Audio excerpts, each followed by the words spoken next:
let's move to future actions. Yeah. So the West is united. Well, the world is united, except for the exceptions that you already described. And Putin is having a lot of trouble on the ground. And as far as you're concerned, he wasn't well prepared either on the propaganda or the military front. And he's going to suffer substantial economic costs. And so this, at the moment, this does not look like it's going well for him. Okay, so we could be happy about that, except that there are also nuclear weapons, and that's always something to think about. How do we not, what's the right reaction? It's not an underreaction, it's not an overreaction. Yeah. What do you think is an intelligent pathway forward as far as you're concerned? And do you feel comfortable in even detailing out such a thing? Sure. Yeah, I'm comfortable with it. There's, we don't do secrets very well, and that's, this is straightforward. I guess I meant confident in your knowledge about making such a suggestion.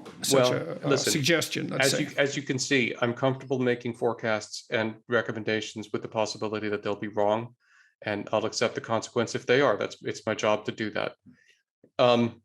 So right now we're doing the most important thing that we should be doing, which is rushing the most important kinds of defensive weapons to Ukraine as much as we can.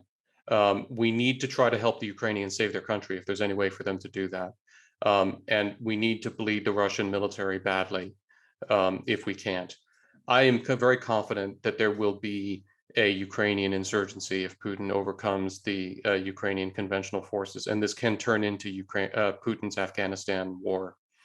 Mm-hmm. And we should absolutely help the Ukrainians win that as quickly as possible. And that will be world changing. We need to do that.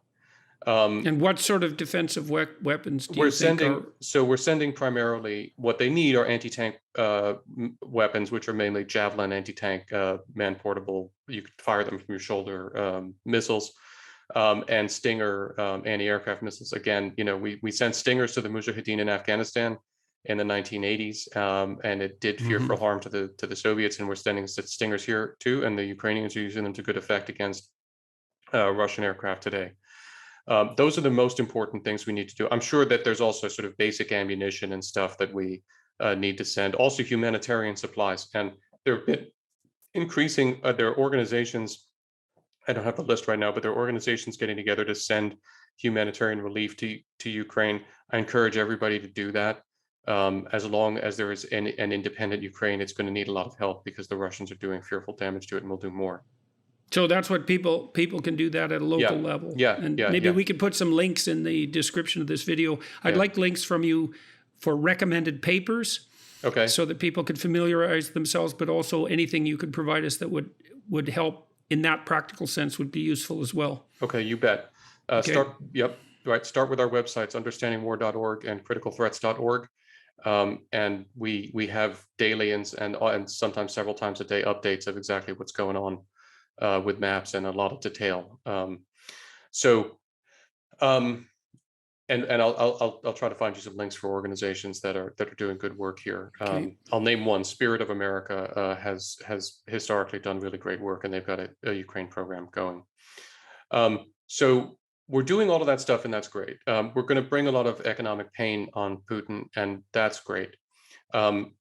Look, a wounded bear is a very dangerous animal. Mm-hmm. And we must not be complacent about this. I want to bound what I'm worried about here for your listeners, okay? We're not going to get into a global thermonuclear exchange that ends the world. Now, I am worried about a conventional expansion of this conflict.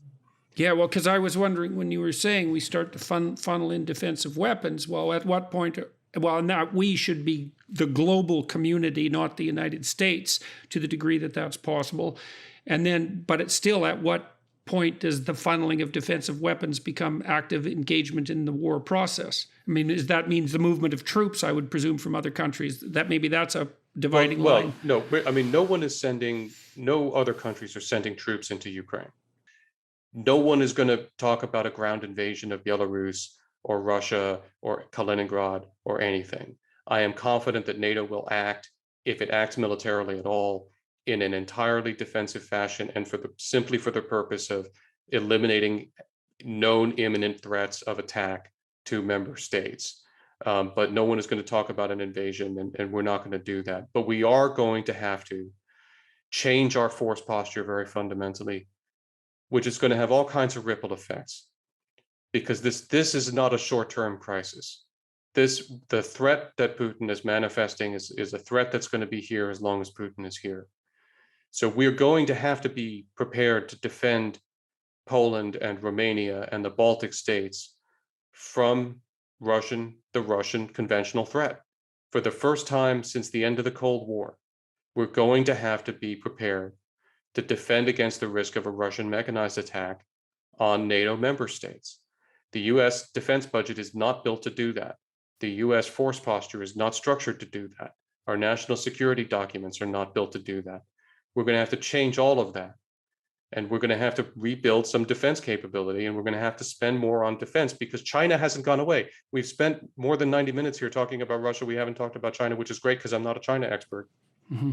But this doesn't reduce the threat that China poses to Taiwan or the requirements to beef up our capabilities in the Pacific. By the way, we've got problems in the Middle East still going on. We haven't talked about that either. And we've got an ongoing series of wars in the Middle East that can engage us at any moment. We've got to get serious about our defenses. And I can tell you right now that the defense budget that we're operating under is insufficient by a lot. And no one wants to hear this. No one wants to spend more on defense. But the world is at war.